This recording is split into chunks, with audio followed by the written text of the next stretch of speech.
عن أبو هريرة رضي الله تعالى عنه قال قال رسول الله صلى الله عليه وسلم كلمتان حبيبتان إلى الرحمن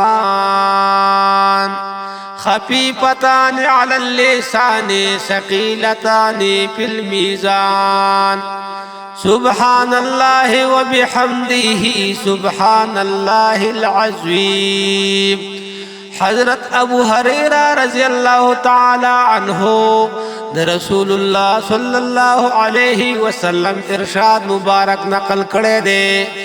فرمائے کہ رسول اللہ صلی اللہ علیہ وسلم فرمائل ماتا یو دو کلمې دا سے معلوم دی چاگا اللہ رب العزت ډیر زیات خوښ دی په جبه ویلو کې ډیر زیات آسان دی پتل د میزان کې ډېر زیات درنې دي او هغه کلمې دا دي سبحان الله وبحمده سبحان الله العظیم.